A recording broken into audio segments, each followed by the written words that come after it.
Thanks for the introduction, and morning, everyone. So I'm going to talk about content creation. This is something I really care about, and I'll describe what I mean by content creation. It comes in various forms. Unlike Dima's talk, I would not have cool videos of cooking, but maybe there's other sorts of cooking that would appear.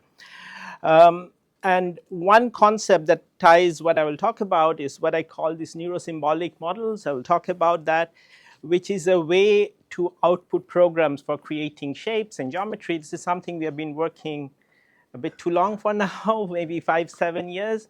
And I think it's something that I hope some of you will get excited about and go and read about it and contribute to this area. I do work with videos a bit, but because Dima was talking before me, I thought this would be not appropriate to talk about videos anymore. So if you're interested in our work, you can go to Firefly Video, which is the Adobe part of my work. And this camera reference for controlling video generation is what we have contributed, and it's for you to test out now. The type of geometry I will talk about, this is something everyone knows, but you may not have seen this curved facade. So this was designed using our algorithm of optimizing the curved sheets. So these are not flat sheets of glass as behind, but these are really curved. And the contribution of our algorithms in this optimization setup is led to 60% cost reduction. And you can imagine how much that amounts to for this. That's why the contractor got this and it got built. So this is somewhere here if you go up and see this. So in general, for our creative process, there's like 3 broad phases: ideation, then you develop the idea, and then you get feedback.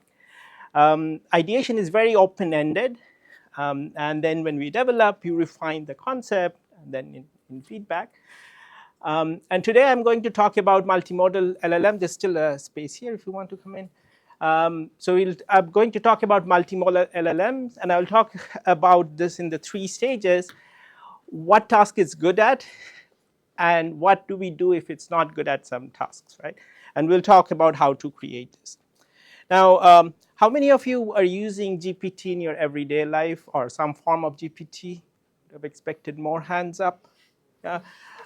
This is also, I think, if you read the science article, people, depending on whom you ask, are shy to put up their hands if they're using. It's not a bad thing to use it. So if you have used ControlNet and others for this is what image generation is. But if you look at artists who create 3D environments, they do what is called blocking. They don't think of the world as here. They think of the world as blocks of objects and what are they occupied and the free space. This is we saw in the Blender portrait that Dima showed of the kitchen being annotated. That's the type of experience. And we have done a lot of work in this area of getting an image and then making it interactable so you can move it, and things that are still amazing to me as the highlight moves when the light moves from a flat image is impressive, but truly the credit should go to the underlying diffusion models. We do some proxy-based things. So this is last year's work. This is good. But let's look at the really messy problems of where you design things. I hope, looking at the audience, and some of you had this fortunate or unfortunate experience of having your kitchen designed, right? And this is one task we look at, like designing interior spaces. So you can give some specification like this, and it outputs here. This is some more crazy, like a workshop for a wizard. This is here. A bedroom for a vampire, whatever that means. You see there's a coffin that appears. But none of these the outputs are not images. The output are environments. Like you have spaces, and we'll talk more about this. Now, the question we asked earlier this year is, can't LLMs already solve this task? Unfortunately, they don't give very good output. So if you look here, you ask for a layout, you can see certain it doesn't look good. But if you ask for an image, it outputs something that looks very compelling. But the more you look at it, you'll see some problems. Maybe it'll be hard to reach the chair here, and maybe things are blocked off, etc. So this is not good. And I'll start with our results. So this is what you saw here, but you see the full environment now with objects annotated, textured, etc. Here, this is with proper object size, and you hear about world model now a lot of times. So this is similar here. And this is a vampire room. Now, how does it work? I showed it doesn't work. So the main idea is you don't ask for the final solution.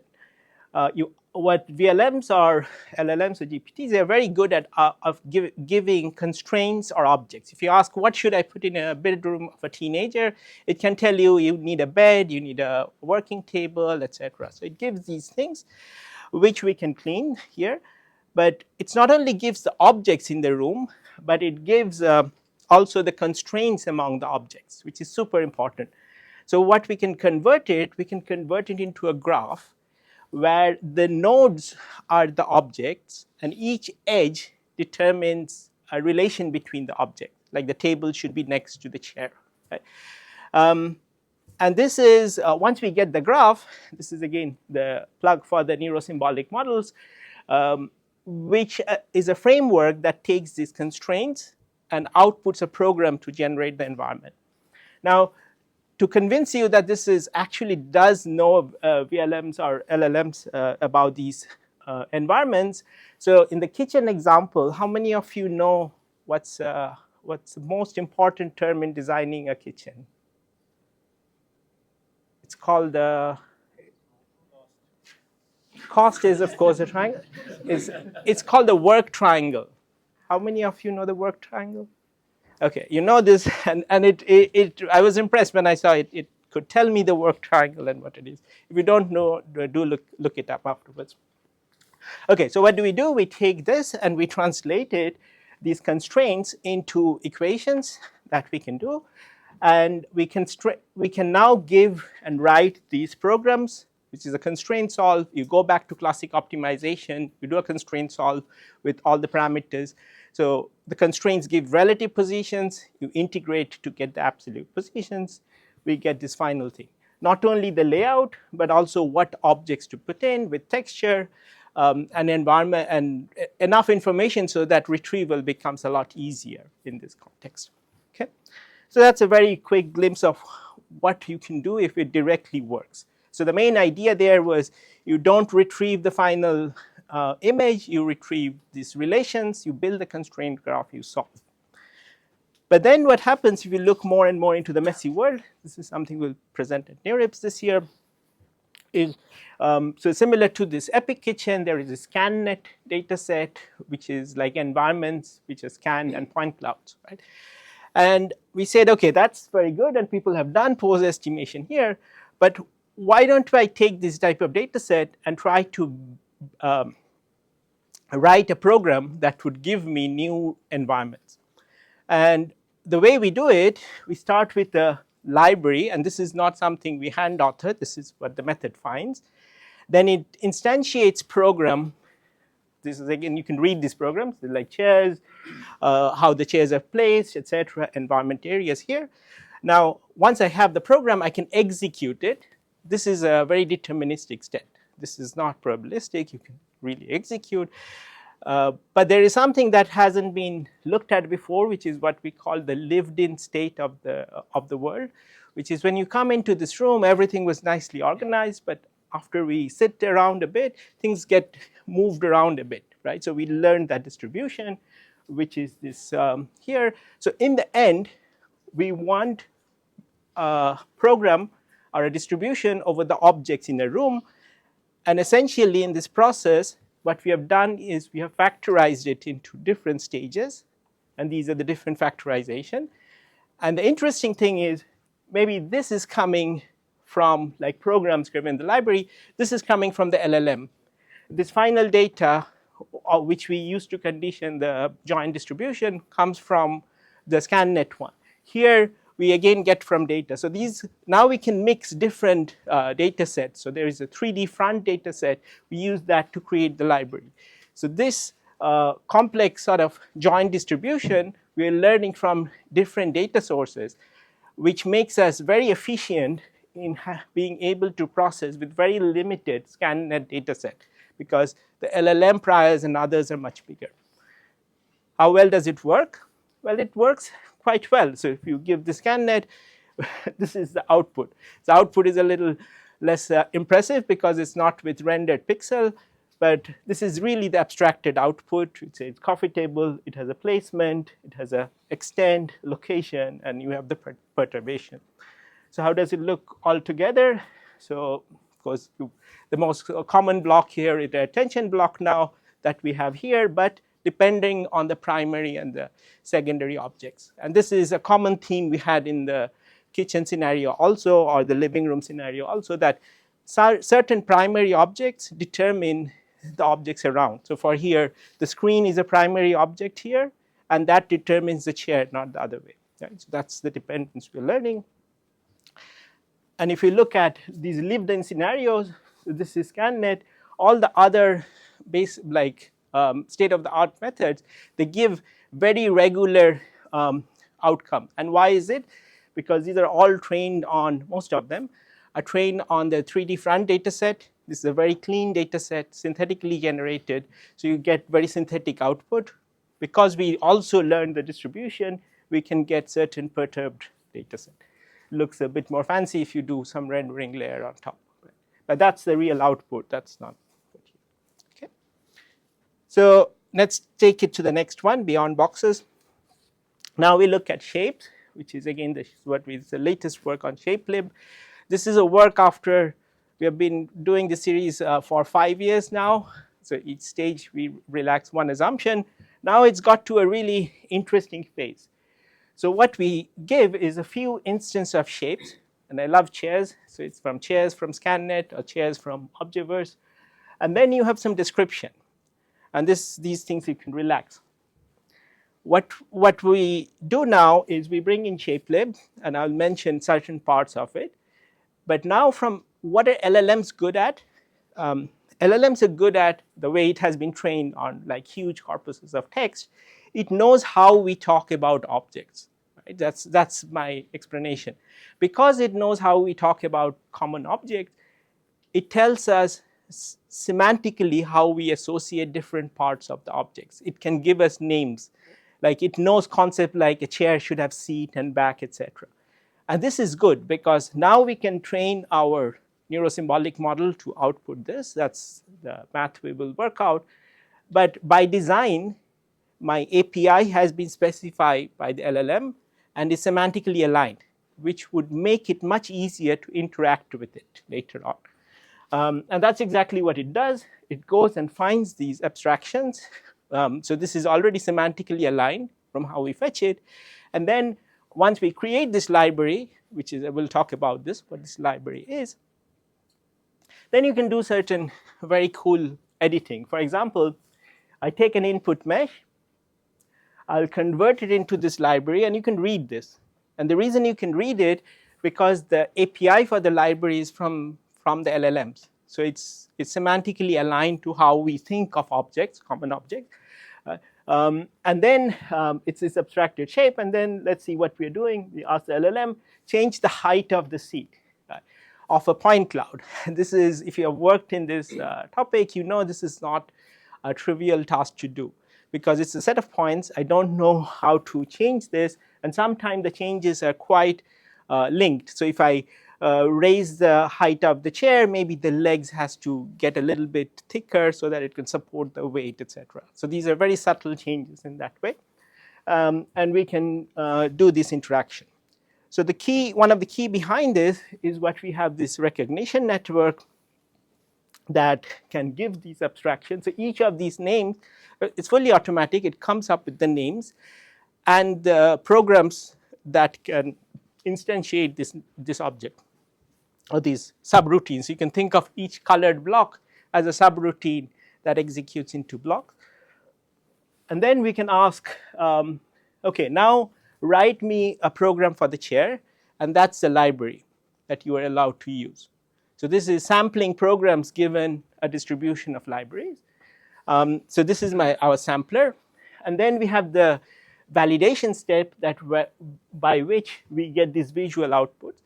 Now this is something which is problem and an opportunity to work on, that LLMs or VLMs are not great as a critic yet in most tasks. It cannot give subtle, it cannot distinguish between subtle problems in scenarios. So that is something we work on here, and in the end we can take in point cloud, we can take in a mesh or a voxel and get to these, directly output these programs from that. Now these encoders are quite standard now. If you have point cloud, you need a point net encoder. If you have an image, you would put an image net. If you have a mesh, it's a little bit more involved, but these are well known. So the encoders are not our main contributions. It's given this encoder, how do you write out the programs? Okay, so that's what we have done. And this is why you might want to go and read about these neurosymbolic models. Why? Because now I can take an input mesh. This is not an image. It's a mesh or a point cloud, something in 3D. And then what it outputs are these funny colored boxes. Sorry, I'm pointing to only one screen. I can't point to both at the same time. Color, same color means it's the same sort of category, same sort of semantic class. So shelves has a different class than here. So I don't remember the exact program. It would be a program with shelf with 4 shelves, right? So it would be a parameter that controls the number of shelves. And now it's a lot easier if you say make it 5 shelves, it will space it out accordingly. Right? So you get this for free. That's an abstracted shape. It does not have the fine detail. So this table will be a rectangle or a square on top. We will do the detailization later on. And now you can ask to make some changes. You ask, make it tall and narrow. So that's my abstracted shape. This is something it knows. Why? Because LLMs know what it means to make things tall and narrow. But which part to make tall and narrow, that's already in the semantic interface we have created. So it is not trying to move the pixels, it's trying to edit the parameters or the program that we have. So what did we do in the whole process? To recap, because we have done quite a few steps, we went from a 3D representation to an abstracted form. Not only that, the abstracted form had semantically relevant parts to it. So now if I say make the seat tall, I can fairly confidently assume that there is a construct called seat. And by making it high, it knows what parameter it has to do because the parameters are also named. So a seat would have a height parameter exposed. So it is really a program that has an API that by construction is aligned to how, as humans, we change things or we describe things. And this is something we couldn't do before the LLM. So we've been working on it, I said, for 5-6 years. So far, until last year, our programs were not semantically aligned. And we did not have a data for this. Suddenly, this gives us a way to make this last part of the puzzle that we didn't have. Of course, the common objects are easier to describe. It's a very esoteric object. I won't expect this to happen. Okay, let's see another example. So here we made it shallow. Here we change the number of shelves. Here we make it here, etc. The final texture color, we just stretch it. This is nothing fancy there. This is the main output. Let's look how this looks a few more abstracted shapes. So that's my sampling of the program. So it's not outputting pixels. It gives me these colored boxes, color denoting some semantic tags on this. And then we can add details. We can add style. I can have, this is a little bit standard by now. So if you want to do it, we can instantiate final meshes that you can go and construct. If you are into fabrication, you can put it into your 3D printer. If you want to make it with a CNC machine, you can also fabricate. This detailization step will be accordingly, or we can detailize also with respect to style, right? Okay. So before I go for the last part of the talk, which is the feedback, any sort of questions about where we are so far and any part I should elaborate more on? Yeah. Hi, yeah. Good talk so far. I wanted to ask about whether or not you've experimented with precise like assumptions in terms of measurements and morphing the shape of the object to those measurements, right? So if I were to say the seed base has a radius of 0.25 meters, right? Expand that to 50, right? To 0.5, right? Would it be able to take that in and do that adjustment within a degree of accuracy, or would it like just kind of do whatever it wants to do? Yeah. So yes and no. Like any question you ask, the answer will be yes and no. So yes, in the sense the parameters have specific length, and these are abstraction length. So you can say make it from 2 meter to 2.5 meter. It'll just scale it. No issue with that. Whether that will be semantically relevant, that's a different question. Hence the no part. But if you start from a point cloud, etc., that estimation would not be accurate because I'm inherited whatever problems are there in here. And then in the conclusion part, I will refer to CAD models, where exactly is what we are working on now on doing text-driven semantic and functional edit of CAD models, which is where this precision is really in. It's not like 2 meter. You can really give 2.1, 2.15, because I just scale it exactly to that length. Okay. Yeah. Okay. One question. Yeah. Thank you for an interesting presentation. My quick question is like, can you explain the data part? Like when you do the program generation and all, how do you make sure that it's correct? Like, do you do that manually, or do you have because you said like for most of the part is automated. So I'm just curious on how you make sure everything is correct as it should be. Yeah. So there's multiple ways of correctness there. So one is the LLM outputting something correct? Semantically correct that we don't know, we do it by user study to check if it is, but that we cannot guarantee. Program correctness, whether it executes, no problem. Because we have a deterministic execution, absolutely no issue there. There is a correctness whether it semantically achieved the target it is, that we cannot confirm, because yes, mostly it is working, but it's not a guarantee we had. But like I showed in the layout generation, there we do a constraint solve. So based on the constraint solver, I know if I could solve it. Maybe the constraint set is not satisfiable, then we have to drop something. That's a different thing. So when we can output, we can guarantee. And it gets us nicely to the last part of the talk. Right? So I'll continue, and if there's more questions, I will come back to that. So next I come to a talk with a topic that is very, very specific, which is getting feedback on workflows. And these feedbacks becomes extremely difficult when things are very subtle, like when the changes are really subtle. It's not like make a chair into a table. That's like, okay, fine. But just change the color of the shirt to look it a little bit nicer. That's a very subtle adjustment, which as humans we do. This is a work we presented earlier at SIGGRAPH this year, where we look at the task of retouching. And this is something that I think all of us must be doing at some point. We take an image, but it's such a difficult task. Even on Fiverr or others, people pay money to get images retouched, right? Depending on this, you can even do Reddit, and from there you can do this. It's nice because there are years of work in image processing where tools have been developed to retouch this. So this is many operations. It's very well executed, and a really nice retouched one is amazing. Right? This is why you pay artists. There are two things. Some things are universally accepted as good retouch, but some are very artist specific, and I'll come back to this. There's not one retouching.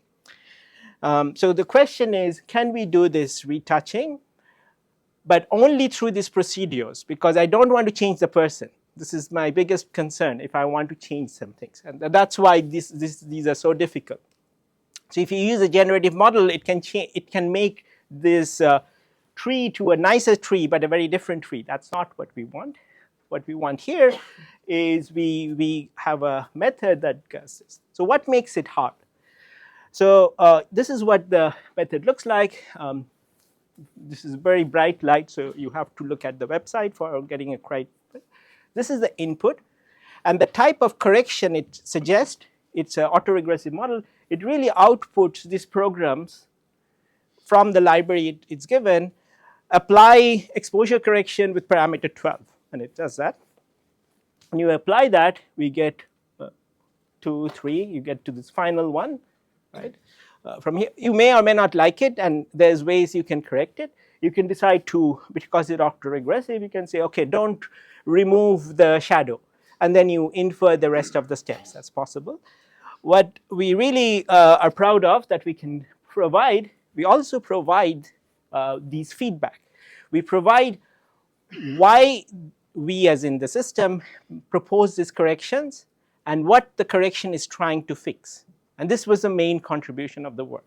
It's not only saying, here's the final output, it gives me the output along with very detailed explanation of why it suggests these output, right? Which is, if you follow Reddit, how many of you follow Reddit?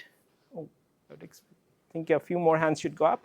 But there's a Reddit sort of retouch sort of group you can go and check.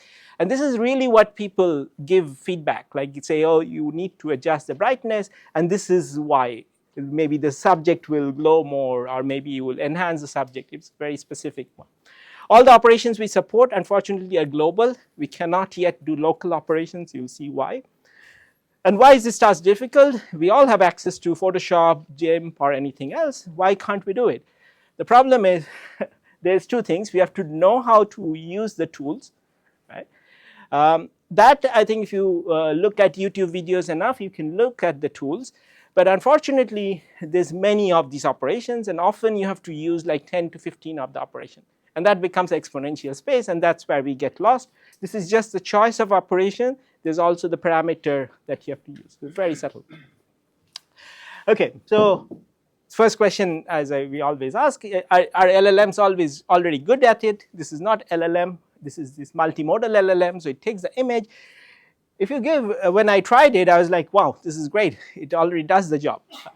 The problem is, if you look more detailed, it's very generic, and it gives a lot of hallucinated things. It'll talk about a shadow, but there's no shadow. It'll talk about highlights, and this is a common case. I think you must have seen in other contexts. So what do I do now? And that's the method we're trying to do, is we want to teach the LLMs. And for this, so I come from an academic background, like some of you. How do we teach our students? We teach certain concepts, and we give exercise for them to solve, and with some answers. So this is exactly the main contribution of the work. We come up with what we call these visual puzzles, and we can come up with these visual puzzles in an automatic way that gives pairs of images and ask the LLM, this is the fine-tuning step, of can you predict what operation was used and in what parameter. And we have two broad sets of puzzles. One puzzle that teaches each operation. What does adjusting brightness mean? What does adjusting each operation mean? Because it doesn't know the image processing implication of it, so that's one.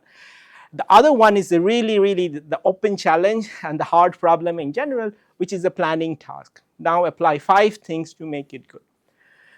There's a little bit more, which is it also has a reasoning associated with it. That makes it really hard, right? It has to explain. Here you can think of chain of thought for those who have seen this one. Chain of thought, but applied in this particular imaging one. So this makes the operations very image aware. So it can say, adjust this to make the, I don't even know what this adjust green means and how plus 35 means here. What's the impact of that? And this is a slide I think I really shows what it is.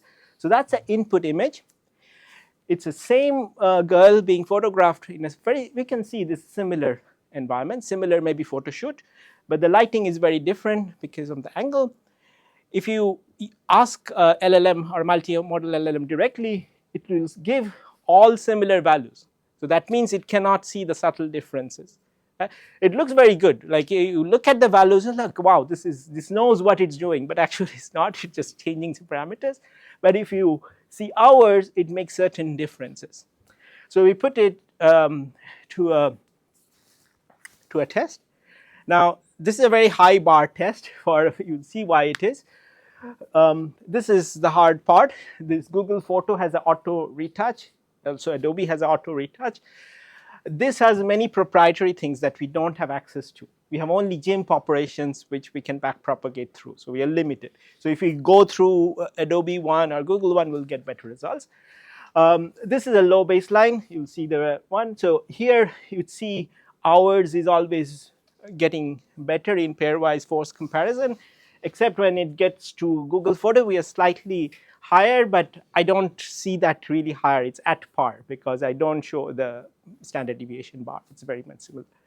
What is most difficult, and I was worried about this user study, this was done at Adobe with Photoshop experts. So these are not us doing. These are people who get extra money because they're experts in photography. So they judge this in an unbiased test. So I think this is quite promising.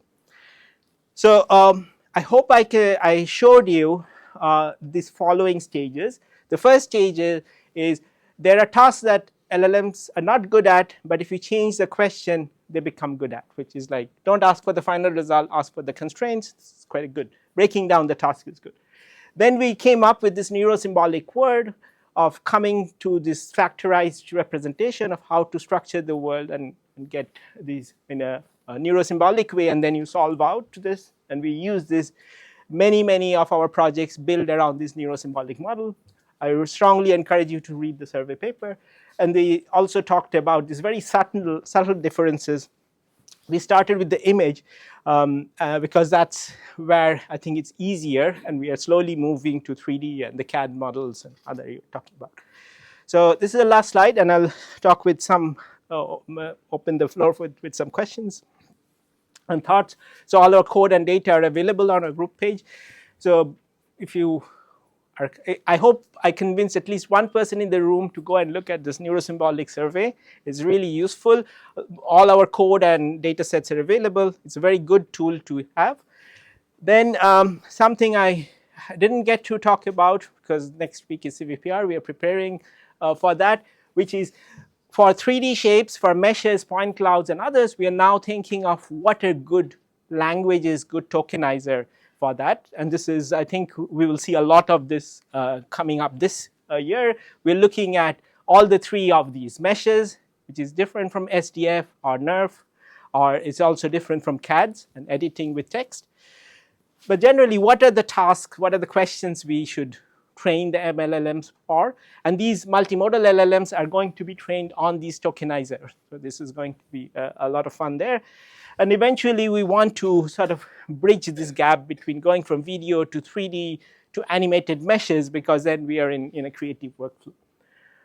Something we didn't get to talk about, and I hope there is a session later today that's going to talk about, is data ethics. And here, this is something we care deeply at UCL and also at Adobe.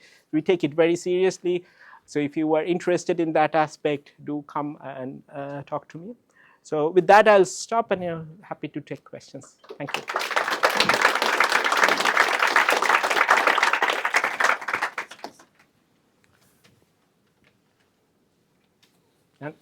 Can I ask for the last slide you showed with the competition, the pairwise comparison of the photo improvement? Why do you think that the neither is sort of getting sort of small? And as sort of, I think the competition is the toughest on the right hand side, right? This one. Yeah. Yeah. But also the neither option is like the smallest. So like why yeah, sort of, if I give it a good example and a bad example, then people choose neither. If I give them two good options, the neither is. So is there something psychologically happening on the expert side? Absolutely. So this is a wrong way of doing the user study. If you had shown me, I'll say never do this user study. You should always have a forced choice. I was forced to do this user study because some reviewer asked exactly this one, which is a wrong way to go. As you said, when we are uncertain, so if it is a useful feedback, if you do A/B user study, if it's unclear A or B, this would automatically show up in randomly picking A and B. But it's often difficult for us to say, no, I'm not sure. I would just pick one. So that's why this is lower. Actually, it's more closer to this. Okay. You're absolutely right. Yeah. Thanks. Yeah. I actually have two questions. So going back to how we generate the library of programs available to the LLM, do you generate it purely from data? or somebody had to give out the list of primitive functions that are available to use? Yeah. So this is a journey that took us a while. So at the beginning, when we did the shape assembly work, there was this hand-coded DSL, the domain-specific language we gave. In the MonetGPT work, we gave the library functions, which is available in GIM. So yes, if that's available, please give that to the LLM. It's useful. Also for the Flare GPT, we did that. For the shape ones, we don't do this because this is not easy to get these libraries. So there we get this is the interesting mix. We get the API for the library from the LLMs. It says you need libraries of this function. You need a chair that should have these parameters. But the actual program we come up ourselves. And the domain-specific language also we find out directly from this one. So if you look at, if I go here, this is something that we got from the data set.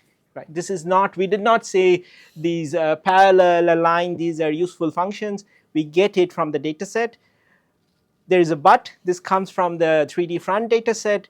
So it is biased with respect to that data set. But the hope is eventually we will get much bigger scan net and we can rerun that algorithm to get this data set, these constraints.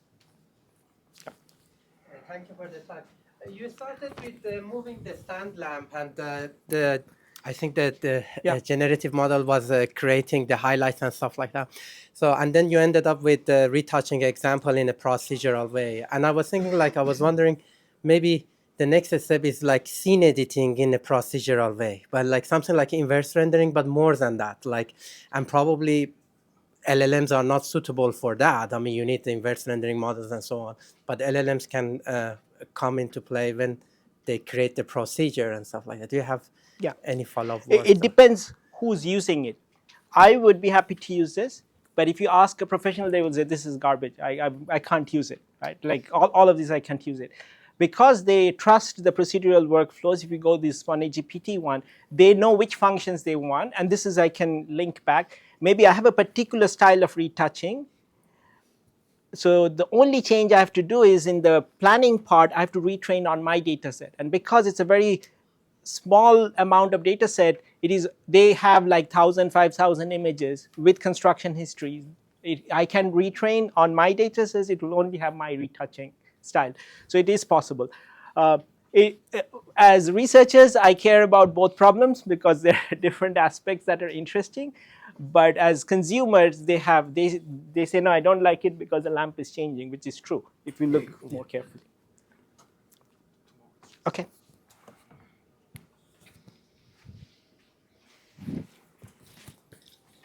Thank you once again. For the last part of the MonetGPT, when you give it additional data, like to make it understand the image, say editing capabilities, do you think that giving it a set of, say, values and training data will help it learn also other properties, or is that only limited to those particular data that you are providing? So I should talk about the data set, about the MonetGPT. Thanks for giving me the opportunity to talk about it, because getting this pro-level data set is very hard. So we did something which I think is not so bad. So the operation set is given to us. That's good. And now there is this 5K, it's really 5K, 5,000 images, where we have the final artist creation along with the history. This is called the Adobe 5K dataset, and then there is an MIT, I think 10K dataset, PPR 10K dataset. These are the two datasets that exist on pro-level image editing. So what we did is any sort of, so that's my best image. Any random perturbation with some appropriate sampling is a worse image. And we inverted that to get editing paths. So this way, we took that 5,000 really good outcomes, but we have the library, and from that we could create 100,000 construction history by reversing the timeline. Right? There's a bit more subtle of how we make the random parameters, but that you can do with some histogram analysis. I don't know how to pick. I'll let the chair pick. Okay. Yes, thank you for your talk. Yeah, it was really inspiring. I just have really a high-level question. Did you try like model judges related to image retouching? You just showed, yes, this histogram, yes, about experts, but did you try something to compare with VLM judges or something like this? How do they can work with it? I'll stop because it crashed. I think this is it. Yes, we did try. We tried in the Flare GPT also and others. It's a very low bar because it can judge. So I think this is an opportunity now. Like, and there is a one work I know that tries to come up with this photo eye that was a CVPR this year that tries to learn it like a really good, but this is really hard. I can give you some numbers, but these are not meaningful numbers. So Okay. I don't trust this because that would be great. Then I can backprop through that, but it's just not good enough. What do you think about context learning? In this case, can we create such a prompt so to make it more accurate? Yeah, we are trying to do a bit of that in the CAD editing work we are currently doing. Yes, it works, but I think we need another few papers to really solve it. Thank you. Thank you very much. Can you get a quick last question before we hear? Yeah. Eating into your coffee break, so it's up to you guys. Yeah, I'll just be. Thanks a lot for the talk. I have a bunch of questions, but I'll ask only one. So about the reasoning part that you showed for Monet GPT. So I would like. I'm kind of trying to make an analogy to say cursor, for example. So is it really actually learning from the image, or is it like really judging the image, or is it like learning to be a predictive model and say, okay, this is something that typically the workflow would suggest, and I will suggest that, because that's something that cursor also does, right? So is it actually It's looking at the actually image learning, or not? and this was the photo shoot example you saw, right? This was the hard example. But that like, it does based on the context because it gets to see the images, it gets to see the image features, so it does get to see this value, right? But it's not quite as the image judge in the end. It has its problem, but it is better than the native state for sure. Okay. That's why it works. Otherwise, it would have been the middle column, which was. Okay. Thank you. I'm happy to take more questions afterwards. Thank you.